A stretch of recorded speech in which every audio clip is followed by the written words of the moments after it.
Welcome to Minority Focus. I'm your host, Jimmie Moore. By now, everybody watching know that already. I'm gonna quit even saying that. Got a really good show for you today, I think.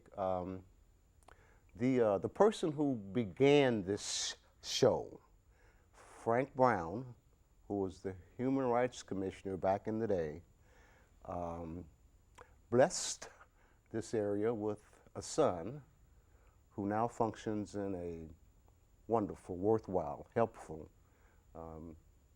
job capacity. And we're so glad to have him today, Rochnell Brown. Hello, Jim. Good for you. It's good to see you. One of my all-time favorite people, I declare.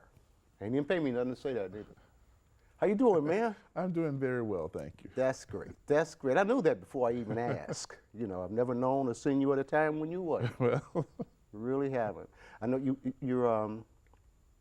Say what you are. Say what you do. I am a psychiatric social worker, independently licensed practitioner. In mental health, we have all kinds of long names and stuff. Right. I'm a counselor, right. And I help people solve emotional, mental, relationship problems. Here you go, Dan. He's gonna kill me.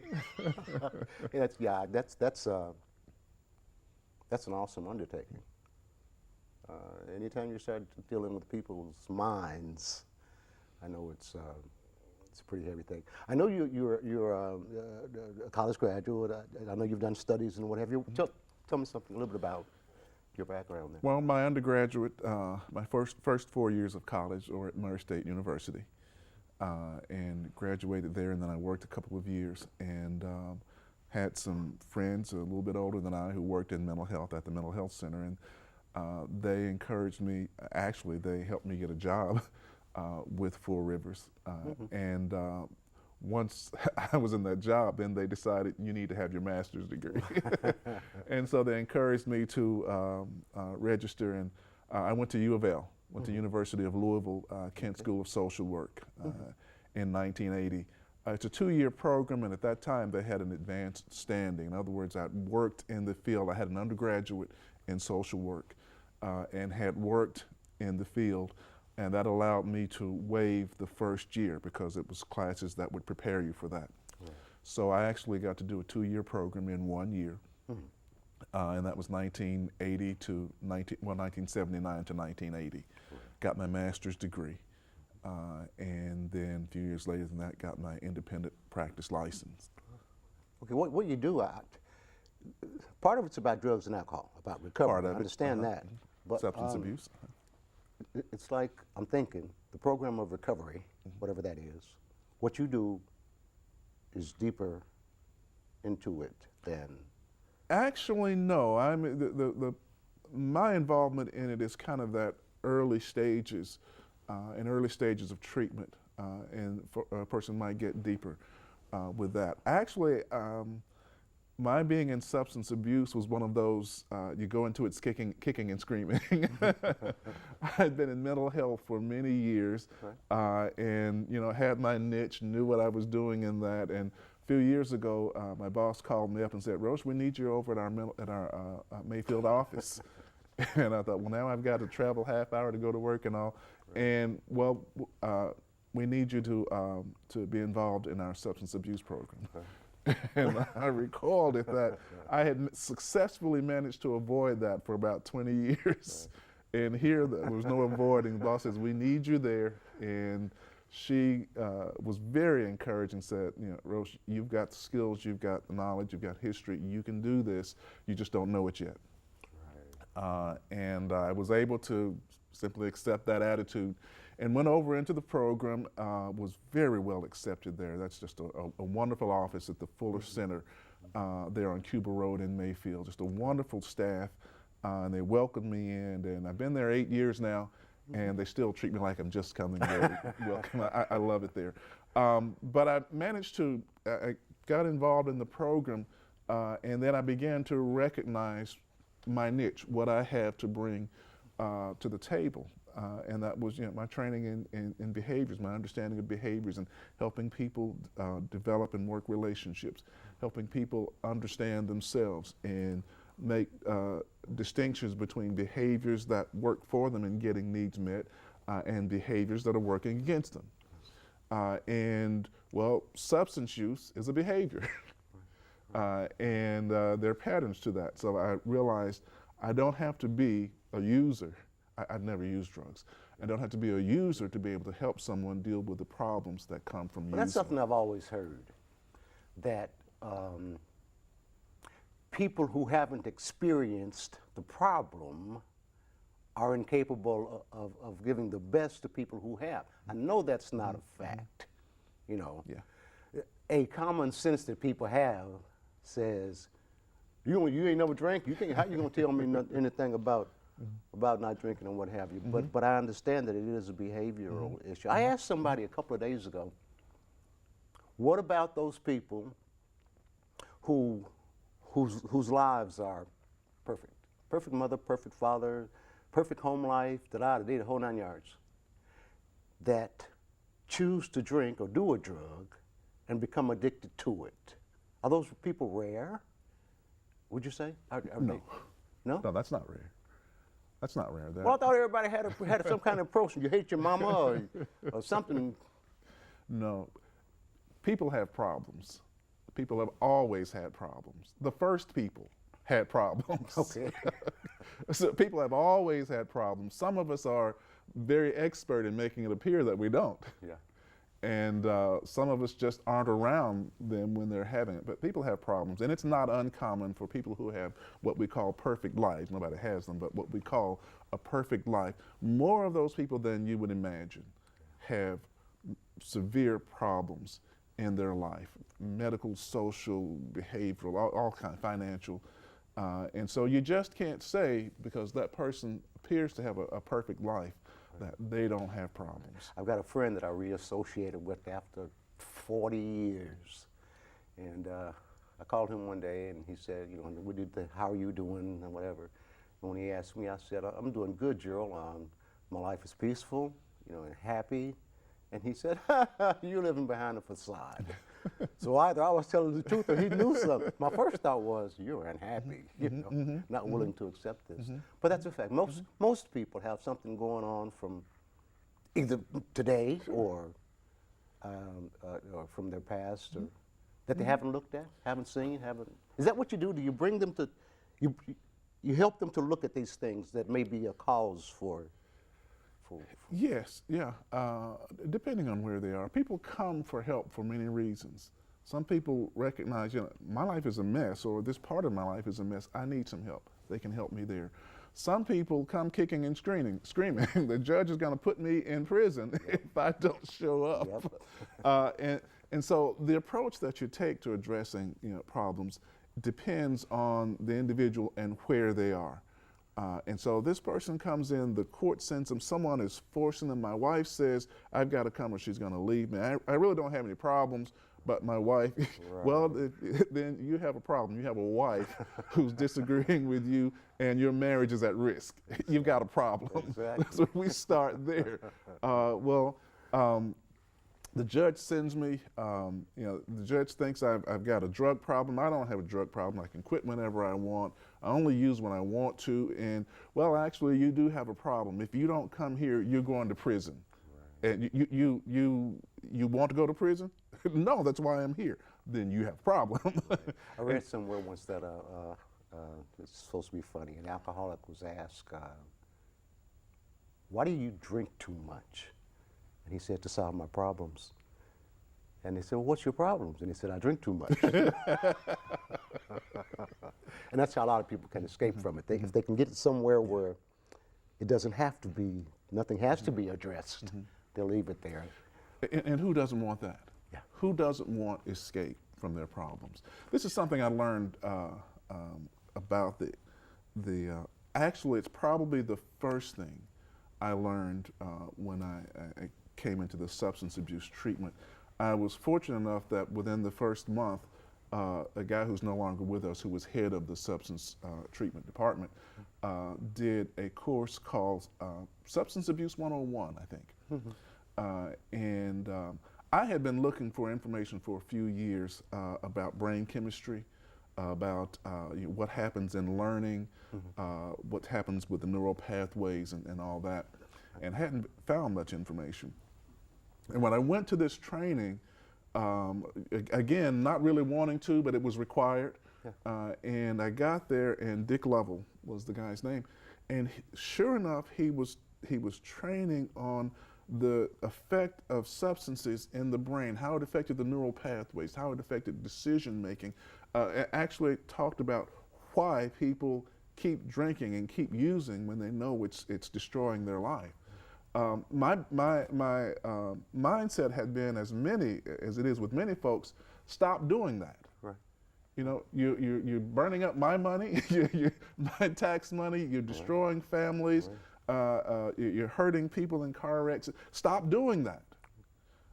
And I learned that it wasn't as simple as that.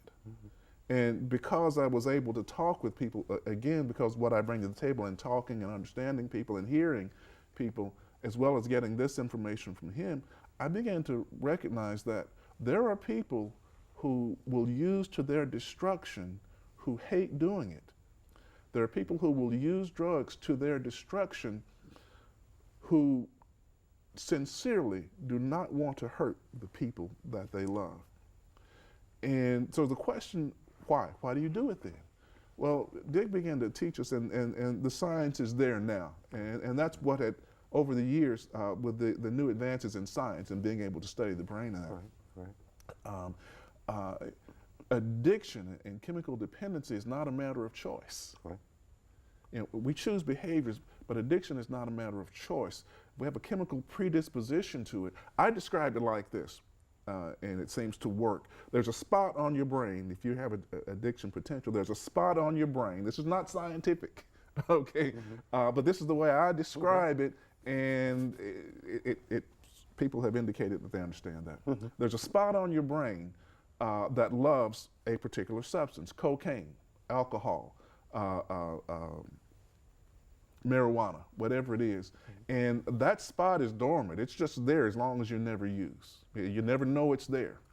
Wow. But the day that you take that substance, that spot on your brain wakes up. Whoa, baby. Wow, that's awesome. Where have you been? Wow. That's why you hear people talk about, I took one drink, I took one hit, and that was it. Right. That's that chemical. That substance has chemicals in it that this spot on the brain is looking for. It's something that's missing, something that's not working right in the brain. The dopamine that the body naturally. And well, those are the kinds of chemicals that are there, and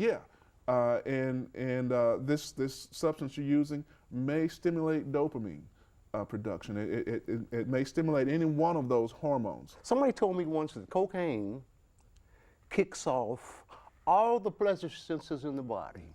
Somebody told me that once. It's cocaine. I thought, whoa, that's awesome. Who doesn't want to feel on top of the world? Who doesn't want to have energy? Yeah. Who doesn't want to be the life of the party? Right. Who doesn't want to feel totally satisfied? You know? Right. And our brain actually has the ability to create those chemicals, endorphins. We have that. Our brain naturally does that. But like our heart and like our kidneys, like our liver, like our legs, sometimes they don't act right. I was saying, on the same time, I remember reading a long time ago about heroin, and reading that the first time that you do it, you throw up violently. Even smoking cigarettes. The first time you smoke a cigarette, you cough and gag like crazy. And because you want to be popular, whatever, you keep on. And then after a while, there's no coughing or whatever, then you start inhaling and it's all cool and good. But in the long run, after a while, it becomes very unpleasant. Like you talked about people that really don't want to do what they do in addiction. But give the body something that's good or that's pleasurable to it, give it to it long enough, and eventually the body will demand it because this is a part of it now. Well, that's the way again, that spot on the brain that when it's looking for that, and that's because it's for some reason it's not being produced. Right. I don't know all the science on it, and I'm not. We've got folks at our agency who know the drug stuff and know all that. I don't know it in that kind of detail. Right. I just know it kind of on a functional level, able to help. Right. But yet once you hit that spot, Yeah. once you get that drug that your body was wanting all the time, what happens is there's a reverse. It takes over. And it's your brain is the center of activity. Your brain is your central processing unit. Everything else depends on that. Right. Okay? And so when that spot on your brain gets that drug, what happens is it takes charge and it dictates. I describe it like this: it becomes a slave master. Right. And you become a slave to it. And when you think about that, that makes sense to the person who you believe sincerely says, I really want to do this. Right. I don't like the destruction that it's bringing. But if you walk by me with a C on your shirt, cocaine, cocaine, Right. it's that pleasure center that has gotten accustomed to that sees anything that triggers a C for cocaine, a smell, an image that you saw when you last used, anything to trigger that, and it goes full blast. Yeah, get me some, get me some, get me some, get me some. Steal, rob, kill, do whatever is necessary. You will do that because that center is shooting out signals that you can't resist. Stands to reason that somebody who has an unpleasant upbringing or a bad upbringing, ain't no happy going on, period. From mom, dad, nobody else. Mom never hugs me, kisses me, whatever. No pleasantness. So once you hit something like that, like some drug that, takes care of that, then you gonna do it. Yeah. You're gonna. Somebody's hugging me. Yeah, exactly. Somebody loves me. It's a lie. It's a distortion, but that's how my body perceives it. And my mind perceives it until it gets to the point where I realize it's destroying me. What about those folks that, and I don't know if this is a reality or not, people who say they're casual users of drugs. All of them, crack cocaine, that eat it, oh, I'm a casual user. The functioning people in society who you don't see this super wear and tear from that happens to a lot of people that's addicted. What about them? Are they just stronger minded, stronger willed? I think there are those, again, who have the addiction, who have that dependence. Their body needs that. There are those who don't. Remember we talked about the person whose brain was looking for that all along, just didn't know it, and then it hit. You got it, and then there you go. There's the other who didn't have that, and so they took the drug, and it had the effect, but they didn't do it anymore. I've had people say, I didn't like it, I didn't do that anymore. Or I use it because my friends use it, but I don't need to. And then something comes along, judge says, if I catch you in here again, I'm gonna put you in prison. Boyfriend, girlfriend says, I'm not putting up with that anymore. And so that person values their freedom, or they value that relationship, and they simply say, well, okay. The addict. That's it. No, this is the person who's not addicted. I mean, but this the is addict, the person who was whole nother taking story. it. The addict, the whole other story. Sorry about the relationship. Yeah. Or sorry about freedom. It's oh, okay, go, bye. Or please don't, I'll try, and fail and fail and fail and fail. Because when you're a slave and your slave master says do it, you do it. The consequences don't matter. You do it. And that's, for me, that's a simplistic way of describing this. Sure. And only when a slave decides, there's got to be freedom somewhere, and they look around and see if there's someone that can help them get free. And that's the person who finally determines, I've had people say this, I don't have another go-around. I don't have another prison term in me. I don't have another binge in me. And they were explaining to me that if I do this again, I'm gonna die. I'm not threatening suicide, but I know I'll either use till I die, or I simply can't allow myself to do it again. Again, it's not suicide, but I know one more time will be the end of it for me. And so that person is saying, if you have any kind of help for me, please, that person is ready. And that's the person who's addicted. There's that struggle, that center of your being basically is dictating and demanding your behavior, and it's the most important thing. The other person who doesn't have the addiction, they have the casual user, the pleasure user, they're able to weigh it out. No, this is costing me more than I want, so I'm not going to do it anymore. Or they've got other pleasures going on in their lives. They may have other pleasures. We've had people who may be addicted to one substance who are not to the other. And so they may be addicted to alcohol, but put a Lortab in their hand and they'll take that. Ooh, how could you stand this? How can you use this? Or put marijuana in there. And, they'll take some marijuana and, oh, no. Yeah. Or, well, if I don't have anything else, I'll take it. But well, with all the conversation that's going on about legalizing marijuana, in America now, and all of that, I've got a friend who says things like, "Oh yeah, it's a beautiful morning. I got up this morning, fired me up a blunt. That's how he starts his day and whatever." And then he often says, "You see, there's nothing wrong with marijuana, but it's mind altering.